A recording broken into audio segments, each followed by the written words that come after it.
bom receber você aqui na minha sala, hoje para vermos a primeira parte deste assunto importantíssimo para todo mundo que vai prestar vestibular, concursos, Enem, etc., que é a área dos verbos. Nesta primeira parte, vamos examinar principalmente as classificações ou as abordagens ao estudo desse tema. Vem comigo. Você já aprendeu que o verbo é uma classe de palavras que se flexiona em número, em pessoa, em modo, em tempo, para o quê? Para expressar ações, estados, ocorrências, etc. Agora, quais são as abordagens ao estudo dos verbos? Quer dizer, como é que a gente classifica, em primeiro lugar, essa classe gramatical? Você pode fazer isso pela forma, que é a abordagem morfológica, pela função, que é a abordagem sintática, e pelo significado, que é a sua abordagem semântica. Eu vou explicar agora para você cada uma delas. Este é um quadro geral da abordagem ao estudo dos verbos, pela forma, pela função e pelo significado. Na forma, você tem as formas nominais, os verbos regulares, irregulares, defectivos, abundantes e anômalos. Na função, esses verbos podem ser principais, auxiliares e de ligação. E quanto ao significado, os verbos são intransitivos ou transitivos. Não é que cada um é um, percebe não? Cada verbo está sendo analisado de acordo com 3 perspectivas. Vamos então examinar cada uma dessas abordagens, iniciando pela abordagem das formas do verbo. As formas nominais do verbo são conhecidas como infinitivo, o gerúndio e o particípio. Ora, eu tenho aí, por exemplo, na primeira conjugação, cantar, o gerúndio é cantando, o particípio passado, cantado. Na segunda conjugação, vender, vendendo, vendido. Terceira conjugação, partir, partindo, partido. E segunda conjugação, como a gente já viu no início da aula, compor, compondo, composto. O que são verbos regulares? Os regulares apresentam um grupo padrão de terminações, seja no presente, no pretérito ou no futuro. E o que é que isto significa? Veja, por exemplo, o verbo cantar. Eu canto, tu cantas, ele canta, nós cantamos, vós cantais, eles cantam. Ora, se você pegar um monte de verbos em português, brincar, você vai ver que é eu brinco, tu brincas, ele brinca, brincamos, brincais, brincam. O verbo falar, eu falo, tu falas, ele fala, falamos, falais, falam. Percebe? Isso é um padrão de terminação. A mesma coisa no verbo vender. Ó. Eu vendo, tu vendes, ele vende. Nós vendemos, vós vendeis, eles vendem. Se você pegar o verbo compreender, você vai ver que é eu compreendo, tu compreendes, ele compreende, nós compreendemos, vós compreendeis, eles compreendem. E observe que você vai fazer isso também no passado, pretérito perfeito, imperfeito, e no futuro. Ou seja, esse padrão ou repetição de terminações é que torna os verbos regulares. E saber isso é importante porque mais de 90% dos verbos na língua portuguesa são regulares, ou seja, seguem esse padrão de terminações. E os irregulares? Ora, se os regulares têm um padrão, não é? Inclusive no verbo partir, eu parto, tu partes, ele parte, nós partimos, partis, partem, não é? Você vai ter que os irregulares não apresentam esse padrão.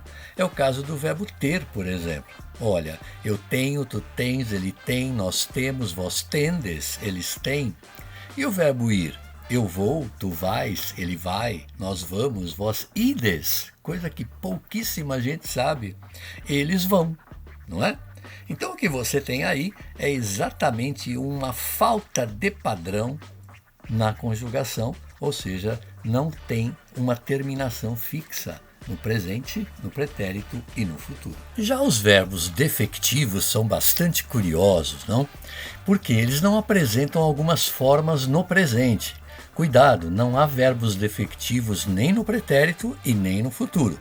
Aquilo que você não pode dizer no presente, você pode dizer no pretérito e no futuro. Tradicionalmente você tem 2 grupos. Aqueles que não têm a primeira pessoa, o eu, e aqueles que só têm a primeira e a segunda do plural.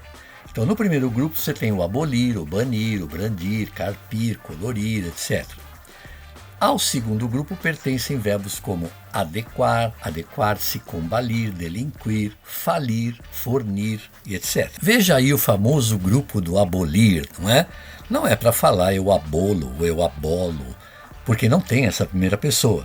Assim como banir, brandir, colorir e muitas vezes muita gente fala eu explodir, eu explodo, não tem essa primeira pessoa. Tem todas as outras. Tu aboles, ele abole, nós abolimos, vós abolis, eles abolem. No presente, hein? No grupo 2, você tem lá o verbo falir, por exemplo. Ele só tem nós falimos, vós falis. E veja, Vidal, está errado então quando eu digo que eu me adequo? Sim, porque ele não tem essas pessoas aí, assim como fornir, precaver-se. Ah, eu me precavenho, está errado? Sim, não se fala eu me precavenho. Então o que é que você faz? Quando você tiver dúvida, você troca o verbo, tá certo? Em vez de dizer eu me adequo, diga eu me adapto. E porque adaptar-se não é um verbo defectivo. Cuidado com essas formas aí. A categoria dos verbos abundantes é bem interessante, não é? Abundante quer dizer bastante. E por que eles chamam abundantes? Porque eles têm mais de uma forma no particípio passado. Uma delas é regular ou grande, a outra é irregular ou pequena. Então, por exemplo, você tem aí o verbo aceitar, aceitado e aceito. Exprimir, exprimido, expresso. Né? Expulsar, expulsado, expulso. Limpar, limpado, limpo.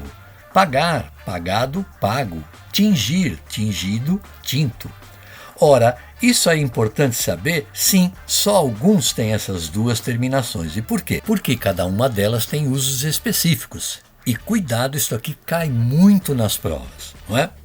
As formas irregulares, aquelas pequenas, elas só podem ser usadas ou como adjetivos ou quando você não tem verbo ter e haver. Veja, o jogador eleito o melhor da partida, está aí um adjetivo, acabou expulso de campo, outro adjetivo. Veja, o direito à livre expressão foi extinto, porque você não tem aí nem o verbo ter nem o verbo haver, por aquela lei autoritária. Os documentos já haviam sido impressos. A Vidal, mas tem o havia. Sim, mas quem manda é o que está perto, é o sido. É o que não acontece com as formas grandes ou regulares. Ou seja, elas só podem ser utilizadas com ter e haver. Veja, aquela lei autoritária havia ou tinha extinguido o direito e não extinto. A gráfica já havia ou já tinha imprimido os documentos e não impresso. Né? Cuidado com o verbo imprimir. Né? Se ele for reproduzir, fazer cópias, gravar em papel, ele é defectivo. Mas colocar, forçar, né?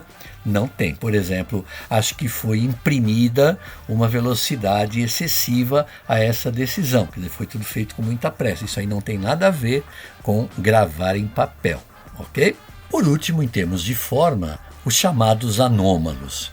Vidal, anômalo é um verbo importante em língua portuguesa? Ora, ele até pode ser, mas na verdade a gente classifica anômalo aqui como irregular. Porque em português é classificado anômalo um verbo que tem muitas formas, como é o caso do verbo ser e do verbo ir. Né? Olha, eu sou, eu fui, eu era, tu foste, nós éramos. Né? O verbo ir, eu vou, vós ides, etc. Então, essas formas são caracterizadas como anômalas, mas normalmente a gente chama de irregular. Então, não se preocupe com essa classificação em língua portuguesa. Como você pode perceber, a abordagem pela forma é bastante extensa, agora que é a abordagem relativa à função que os verbos exercem nas orações. Função significa o papel do verbo nas orações, o que é que ele faz lá. Então você tem os principais, os auxiliares e os de ligação. Os verbos principais são aqueles chamados de nocionais, ou seja, são os que realmente têm algum significado. Eles podem aparecer sozinhos, ou então em alguma formação com os verbos auxiliares, o que a gente chama de locuções verbais, vamos ver daqui a pouco. Ora, quando você diz que Aurélio entendeu corretamente a explicação, esse verbo aí está sozinho, ele é o verbo principal. Marcela não quer mais estas roupas, veja, o verbo querer tem significado, aí está. Entre, eu estava esperando por você. Ora, eu estava esperando, eu tenho aqui dois verbos, só que um deles não tem nenhum significado, ele apenas flexiona a forma verbal para entender o tempo. Então eu tenho aí, na verdade, um verbo auxiliar seguido de um verbo principal. Esta formação que a gente acabou de ver nos ajuda a entender o que são verbos auxiliares, não é?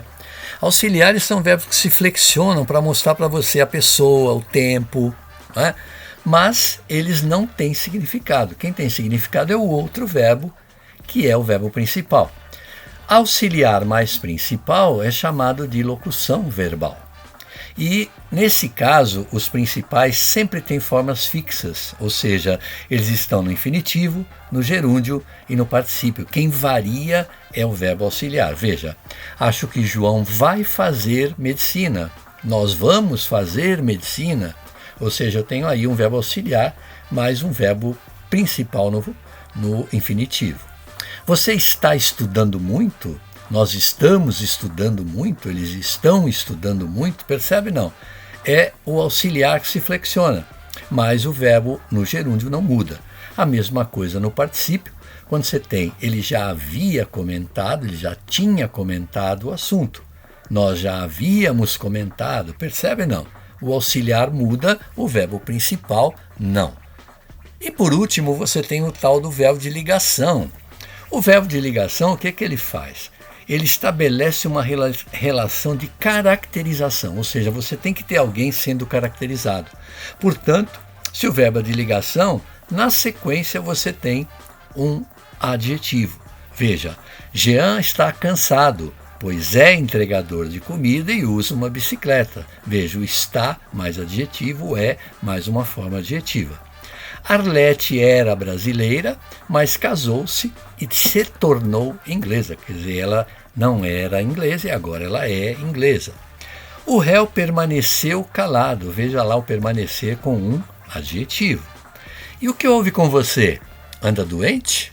Veja, está lá uma forma que está seguida de adjetivo, portanto, o verbo é um verbo de ligação. Por último, e não menos importante, vamos ver a abordagem dos verbos pelo significado que eles têm, ok?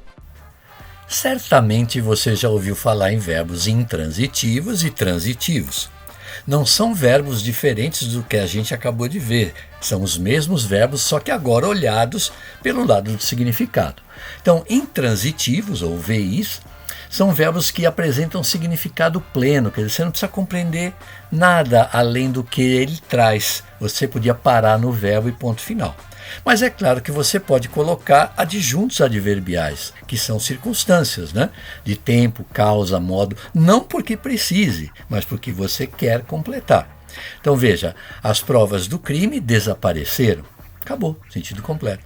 Mas eu podia dizer que desapareceram ontem da delegacia, incompreensivelmente, ou seja, eu podia completar com algo não necessário, ou seja, adjunto adverbial.